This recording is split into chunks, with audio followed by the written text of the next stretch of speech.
வணக்கம், என் பேர் பட்டு. என்னுடைய வெப்சைட்டோட பேர் freefincal.com. தமிழ் வீடியோஸுக்கு நிறைய பேர் நல்ல ஆதரவு தந்துருக்கீங்க. தேங்க்யூ. என்னால் முடிஞ்ச அளவுக்கு எவ்வளோ தமிழ் வீடியோஸ் போட முடியுமோ அவ்வளோ போடுறேன்.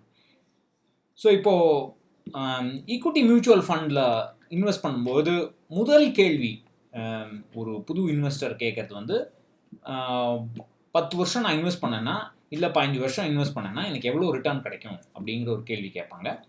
நேச்சுரலாக இந்த கேள்வியை வந்து நீங்கள் எஸ்ஐபி விற்கிறவங்கள்ட்ட போய் இல்லை மியூச்சுவல் ஃபண்ட் விற்கிறவங்கள்ட்ட போய் அந்த டிஸ்ட்ரிபியூட்டர்கிட்ட போய் இல்லை பேங்க் ரிலேஷன்ஷிப் மேனேஜர்கிட்டயோ கேட்டிங்கன்னா ஒரு நல்ல பதில் உங்களை சந்தோஷப்படுத்துகிற ஒரு நல்ல பதில் கொடுப்பாங்க. 15% வரும்பாங்க, 12% வரும்பாங்க, அதுக்கு மேலே கூட சொல்லுவாங்க. பட் உண்மை என்னங்கிறத இந்த வீடியோவில் பார்க்க போகிறோம். அதுக்கு போகிறதுக்கு முன்னாடி ஒரு 2-3 பேர் என்கிட்ட சொல்லியிருக்கீங்க, நீங்கள் தமிழில் பேசினா கொஞ்சம் ஸ்லோவாக நல்லா பேசுகிறீங்க, கொஞ்சம் ஃப்ரெண்ட்லியாக இருக்குதுன்னு வேறு சொல்லியிருக்காங்க. அதே ஆள் தாங்க. இங்கிலீஷில் பேசினாலும் அதே ஆள் தான், தமிழில் பேசினாலும் அதே முட்டாள் தான். ஒரே ஒரு டிஃப்ரென்ஸ் என்னென்னா, என்னால் இங்கிலீஷில் கொஞ்சம் ஃப்ளூவெண்ட்டாக பேச முடியும். ஏன்னா டெக்னிக்கல் வார்த்தைகள்லாம் வரும்போது டக்குன்னு இங்கிலீஷில் பேசிடலாம். தமிழில் பேசும்போது கொஞ்சம் ஒரு 2-3 வார்த்தை கொஞ்சம் யோசித்து பேசணும். பட் பழகினா சரியாக போயிடும். இந்த வீடியோ நீங்கள் பார்த்தீங்கன்னா 2 வீடியோக்கு முன்னாடி இருந்த ஃப்ளூவென்சியோட இப்போ பெட்டராக இருக்கும். இன்னும் ஒரே ஒரு பெரிய ப்ராப்ளம் என்னென்னா, எனக்கு நீங்கள் இங்கிலீஷில் நான் பேசும்போது பார்த்துருப்பீங்க, எனக்கு அடிக்கடி கொஞ்சம் கெட்ட வார்த்தை வரும். அந்த கெட்ட வார்த்தையை நான் கண்ட்ரோல் பண்ணிப்பேன். என்னால் அதை கண்ட்ரோல் பண்ண முடியும் இங்கிலீஷில், ஏன்னா அது என்னுடைய தாய்மொழி இல்லை. வேறாஸ் நான் தமிழில் வந்து நான் கொஞ்சம் ஃப்ளூவெண்ட்டாக பேச ஆரம்பிச்சிட்டேன்னா, யோசிக்காமல் பேச ஆரம்பிச்சிட்டேன்னா அசால்ட்டாக கெட்ட வார்த்தை பேசுவேன். ரொம்பவே கெட்ட வார்த்தை பேசுவேன். அதுதான் ஒரு பெரிய பயம். பார்க்கலாம். அதுவும் எஸ்ஐபிலாம் பற்றி பேசினா கோவம் வருது. பட் அதை எப்படியாவது அடக்கிக்கணும். சரி, ஸோ என்ன ரிட்டர்ன் எதிர்பார்க்கலாங்கிற கேள்விக்கு உண்மையான பதில் தெரியாது. நீங்கள் ரிட்டர்ன் எதிர்பார்க்க கூடாது. எந்த விதமான ரிட்டர்னும் மார்க்கெட்டில் எதிர்பார்க்க முடியாது. இதுதான் உண்மை. ஏன்னு சொல்கிறேன். இப்போ நீங்கள் நிஃப்டி எடுத்துக்கோங்க. நிஃப்டி இண்டெக்ஸ் பற்றி எல்லாருக்கும் தெரியும். நிஃப்டி இண்டெக்ஸில் 5 வருஷத்துக்கு எஸ்ஐபி போட்டிங்கன்னா எவ்வளோ ரிட்டர்ன் வரும் அப்படின்னு கேட்டிங்கன்னா, இப்போது நிஃப்டியோடைய பாஸ்ட் ஹிஸ்ட்ரி அதோடைய டேட்டா எடுத்துகிட்டு அதில் எவ்வளோலாம் 5 வருஷம் விண்டோஸ் கிடைக்குதோ அது எல்லாத்தையும் எடுத்து நம்ம வந்து 5 இயர் ரிட்டர்ன்ஸ் எஸ்ஐபி ரிட்டர்ன்ஸை கால்குலேட் பண்ணோம்னா இந்த கிராஃப் கிடைக்கும் உங்களுக்கு. ஸோ இது வந்து டேட்டு, எஸ்ஐபி ஸ்டார்ட் டேட்டு, இது வந்து ரிட்டர்ன்ஸ். நீங்கள் பார்த்தீங்கன்னா லோயஸ்ட் ரிட்டர்ன் வந்து -2% கிட்ட இருக்குது. ஹையஸ்ட் ரிட்டர்ன் வந்து 47-48% கிட்ட இருக்குது. 48%லேருந்து -2% வரைக்கும் எனி ரிட்டர்ன் இஸ் பாசிபிள். எது வேணால் கிடைக்கலாம். அப்போ நான் என்னன்னு சொல்லுவேன், நீங்கள் 5 வருஷம் ரிட்டர்ன் முடிங்கன்னா 10% கிடைக்கும்னு என்னால் சொல்ல முடியுமா? விற்கிறவனாக தான் நான் சொல்லுவேன், டெஃபினட்டாக சொல்லுவேன், கேரண்டியாக கிடைக்கும்னு கூட சொல்லுவேன். பட் உண்மையை பேசணும்னா எனக்கு தெரியாது, என்ன நடக்கும்னு எனக்கு தெரியாது. இதுதான் உண்மை.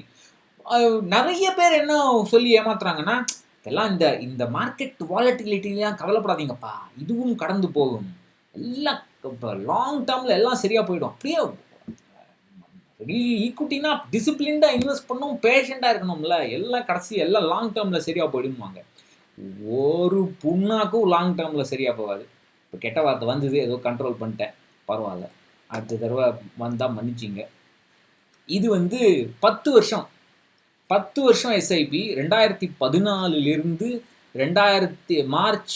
ஏப்ரல் 2020 வரைக்கும் முடிகிற 10 வருஷ எஸ்ஐபிஸ். ஒரு புள்ளியும் இந்த கிராஃபில் இருக்கிற ஒரு புள்ளியும் ஒரு 10 இயர் எஸ்ஐபியோட ரிட்டர்ன். இந்த பழைய கிராஃபில் நீங்கள் பார்த்த ஒரு புள்ளியும் 5 வருஷ எஸ்ஐபியோட ரிட்டர்ன், இப்போ 10 வருஷம் எஸ்ஐபியோட ரிட்டர்ன்.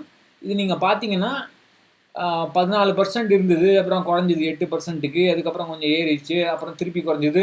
நீங்கள் பார்த்தீங்கன்னா இது வந்து ஒரு 9% கிட்டே இருந்தது ஒரு போன மாதம், அதாவது மார்ச் 2020 மார்ச் பிகினிங் 2020 தான் அந்த கிராஷ் ஃபுல்லாக நடக்கல, ஜஸ்ட் ஆரம்பிச்சிருக்கு.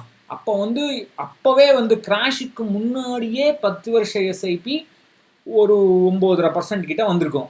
கிராஷ் முடிஞ்சதுக்கப்புறம் 10 வருஷ எஸ்ஐபி ஒரு 5.5லேருந்து 5.25% கிட்ட வந்துருச்சு. இது என்ன ஒரு காமெடினா, இந்த அனாலிசிஸில் நான் டேக்ஸை கணக்கு பண்ணல, நீங்கள் மியூச்சுவல் ஃபண்டில் இன்வெஸ்ட் பண்ணிங்கன்னா அது எக்ஸ்பென்ஸ் ரேஷியோன்னு சொல்லுவாங்க இல்லையா, ஏன்னா அவங்க ஃபண்டு நடத்தணும், அவங்க சேல்ஸ்மேனுக்கெல்லாம் கொடுக்கணும், அதுக்கெல்லாம் கொஞ்சம் உங்கள் பணத்துலேருந்து எடுத்துப்பாங்க டெய்லி. எக்ஸ்பென்ஸ் ரேஷியோன்னு சொல்லுவாங்க இல்லையா, அந்த எக்ஸ்பென்ஸ் ரேஷியோலாம் கணக்கு போடல. அதெல்லாம் எடுத்திங்கன்னா இன்னும் குறையும். சரிப்பா 10 வருஷம் போச்சு, 15 வருஷம் நம்ம ஆளுங்க தான் சொல்லுவாங்களே லாங் டேர்ம்னு.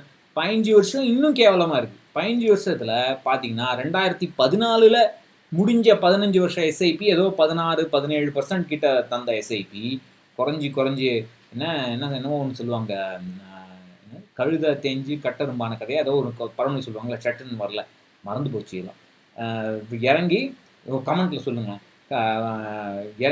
இறங்கி இப்போது கிராஷுக்கு முன்னாடியே வந்து ஒரு 10% இருந்தது, இப்போ வந்து ஒரு 8% இருக்குது. இதில் என்ன காமெடினா, நான் வந்து இந்த எஸ்ஐபி வேல்யூவேஷன் இன்னைக்கு தேதியில் 8%, அதாவது 9 ஏப்ரல் 2020 8% இருக்குது. இதே வந்து ஒரு 4 நாள் முன்னாடி நான் வேல்யூ பண்ணியிருந்தேன்னா, எஸ்ஐபி ரிட்டர்ன் கால்குலேட் பண்ணியிருந்தேன்னா 6.5% கிட்டே வந்திருக்கும். இதுதான் காமெடி. எவ்வளவு நாள் நீங்கள் பேஷண்ட்டாக டிசிப்ளின்டாக எஸ்ஐபியில் இன்வெஸ்ட் பண்ணாலும் மார்க்கெட் மேலே போனால் மேலே போகும், கீழே போனால் கீழே வரும். ஸோ இது வந்து நீங்கள் எந்த விதமான ரிட்டர்னும் எதிர்பார்க்க முடியாது. சும்மா இந்த பூஜை போடுவாங்கல்ல, அந்த மாதிரி எஸ்ஐபியில் இந்த மாதம் யூனிட்டு, அடுத்த மாதம் இன்ஸ்டால்மெண்ட், இந்த மாதிரிலாம் இன்வெஸ்ட் பண்ணிங்கன்னா என்ன வேணால் நடக்கலாம். இப்படியெல்லாம் தயவு செய்து இன்வெஸ்ட் பண்ணாதீங்க. மியூச்சுவல் ஃபண்டில் 10%, 15%, 20% எந்த விதமான ரிட்டர்னும் எதிர்பார்த்து இன்வெஸ்ட் பண்ணாதீங்க, கிடைக்காது. எஸ்பெஷலி மியூச்சுவல் ஃபண்ட் விற்கிறவங்கள்ட்டையோ இல்லை மியூச்சுவல் ஃபண்ட் சம்மந்தப்பட்ட எந்த ஒரு எம்ப்ளாயிக்கிட்டேயோ போய் எவ்வளோ கிடைக்குன்னு கேட்காதீங்க. அவன் என்னங்க சொல்லுவான்? அப்புறம் அதுதான் எனக்கு என்ன சொல்கிறது, இதான் வருது வாயில். இதுக்கு என்ன? ஸோ இப்போ நிறைய பேர் என்கிட்ட கேட்டிருக்கீங்க, கோல் பேஸ்ட் இன்வெஸ்டிங், அசட் அலோகேஷன்லாம் பற்றி சொல்லுங்கள், வீடியோ பண்ணுங்கள். ரொம்ப சந்தோஷம், எனக்கு வீடியோ பண்ணணும்னு ரொம்ப ஆசை. யாரும் நிறைய பேர் பார்க்க மாட்டாங்க. அதாவது ஃப்ரீஃபின்காலை பற்றி தெரிஞ்சவங்க பார்ப்பாங்க, அது சந்தோஷம் தான். பட் புதுசாக பார்ப்பாங்களான்னு எனக்கு டவுட்டு.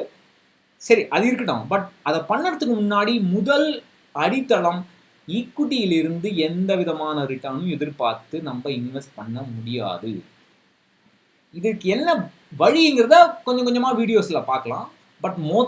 பட் ஆனால் ஒரு பிளான் பண்ணுறதுக்கு ஏதாவது ஒரு ரிட்டர்ன் நம்பர் தேவை. லோயஸ்ட் பாசிபிள் ரிட்டர்ன் எவ்வளோ முடியுமோ அதை எடுத்துங்க. 10%, 9%, டேக்ஸு கழிய 9%ன்னு எடுத்துங்க. ஆனால் நீங்கள் அந்த 9% ரிட்டர்ன் எடுத்திங்கன்னா நீங்கள் எவ்வளோ இன்வெஸ்ட் பண்ணுமோ அந்த தொகை ஜாஸ்தி ஆகிடும். ஏன்னா இப்போ 15% ரிட்டர்னா கம்மியாக இன்வெஸ்ட் பண்ணால் போதும், 9% ரிட்டர்னா கொஞ்சம் ஜாஸ்தியாக இன்வெஸ்ட் பண்ணணும். ஸோ எவ்வளோ உங்களால் முடியுமோ அவ்வளோ கம்மி பண்ணி ரிட்டர்ன் எதிர்பார்க்கறது பெட்டர்.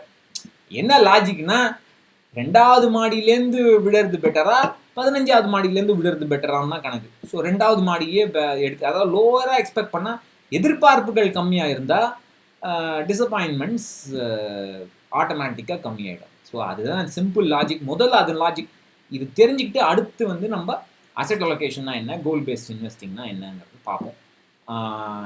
ஏதாவது கேள்விகள் இருந்தால் எழுதுங்க, என்னால் முடிஞ்ச அளவுக்கு சொல்கிறேன். என்னால் தமிழ் எழுத முடியாதுங்க, இங்கிலீஷ்லேயும் எழுத முடியாது. நான் இங்கிலீஷில் தான் பதில் சொல்லுவேன், தயவுசெய்து மன்னிச்சுங்க. வணக்கம், நன்றி.